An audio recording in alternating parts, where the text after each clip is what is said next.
Have you ever wondered what it takes to work in the financial management world? Today, I am with David Elder, who is a wealth manager at Merit Financial Advisors. In his words, he helps people make wise decisions with their money. A lot of it is so they can retire or sell a business. So, welcome to my library. Have a seat, sit down, relax, and listen in because we have a great conversation for you. So, David, tell me, what is the coolest skill you learned that you never thought would matter, but absolutely does? Well, absolutely. In my field, it's empathy. You think so often it's mathematics and can I show you a better result on a spreadsheet? But so often it's that life planning stuff that requires empathy of what are they really going to implement? What's going to be important? What can make them feel good? And you mentioned earlier selling a business, something like that. So much of, and this is important for kids to learn early on when they're learning about money, so much of money is emotional. Yes. And that emotional side of it drives your decision making in adulthood. And unless you approach people where they are, you really can't help them move forward. Love that. So, real quick, what are three words that you would use to describe yourself to a complete stranger? Creative, caring, and diligent. Yeah. And this one's one of my favorite that I get asked often. What is a skill that you wish you could go back and hand to your 12-year-old self? I would absolutely be a better reader. Spend more time reading both recreationally as well as studying and things for school. I was always one of those students that would use the audiobook when I can, or, let's be honest, Cliff Notes. And the older I've become, the more important reading has been, and the difference of actually holding a book versus just looking at a screen all day, which, of course, at work now, I mean, the majority of my day is spent reading. Even my communication with other people, it's a lot of reading. So absolutely. Yeah, I think it's so, so important. So I'm glad you pointed that out because regardless of what kind of job you do, you are going to have to be reading something.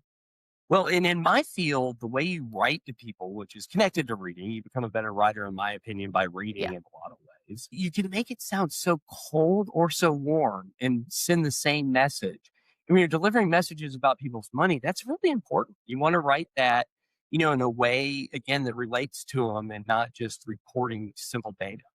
Yeah, yeah, and the one thing I've learned and, I'm an adult, I've been reading for forever, it seems like. I still need to, build out my vocabulary. I get to Yes. these points where I get in this rut, and I'm saying the same words all the time, and that's one great thing that reading does for you is it builds your vocabulary. Even as an old person, you still have to do that. Smart. Yes. Yeah. So, next question, what helped you more? Learning how to talk, listen, or recover after messing up? Probably recovering after messing up, and recovering well, you need to be able to talk and you need to be able to listen to recover well. But in anything, and this is something I talk about a lot when I think about my career path, it's adaptability and that ability when situations change. And right now we're in the middle of one with AI, for example, and technology. And to the kids listening to this, a lot of them are more native with the technology than the adults, right? And so the Mhm. adults are learning to change all over again. And it's really cool. And so, you do mess up, but and I've shown that to clients. A lot of times they don't expect you to be perfect. They do expect you to take responsibility and do what you can, put that diligent effort first. And so now we bring Addie into this whole equation. Addie, the character from the Charms book series that I write. And she's known for asking a lot of why questions, which, we all should, regardless of our Yes, age. But, ma'am. she's that 15-year-old inventor. So she's like, well, why does this work this way? And why does that work that way? One of her big things in book two is how to get the whole family organized. So Dr. T gives her a call and helps her with time management. You know, she asks a lot of why questions. When did curiosity change your path? That's a great question.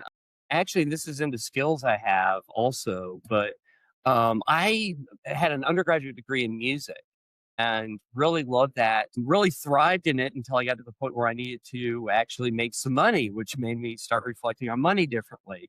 And I got curious and it built out, and it built out so much curiosity that it became a career, really because it's more viable. Went back and went to school. That sprang out of the curiosity. And then the school I went to, Belmont University, I love their saying it's where your skills intersect the world's needs that you'll find your place. That just kind of worked out. And I think that's really where you're going to find some of these things as far as like using something you didn't really realize. And it's because that intersection is really unique for each of us. So it's your unique ability.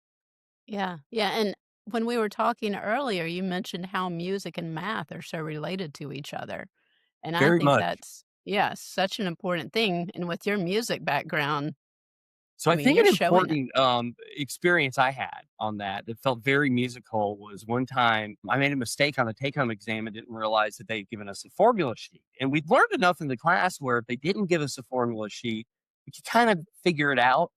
But with the formula sheet, it made the take home test a lot easier.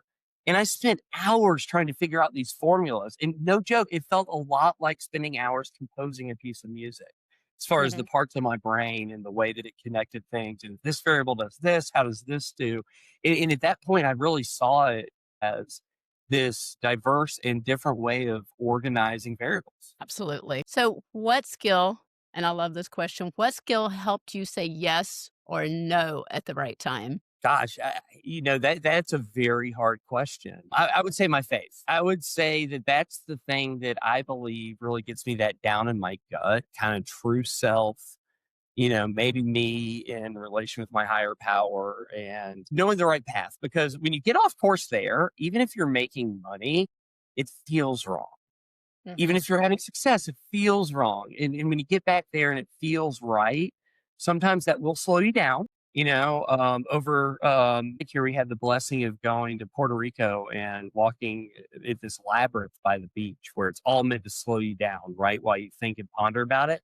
That's Yeah, yeah, and, one thing we always need to remember is it's not always easy to do the right thing, so taking that right path can be slower, but it's the right thing, so well, in the time you don't, sometimes you think you're moving ahead and then something bad will happen.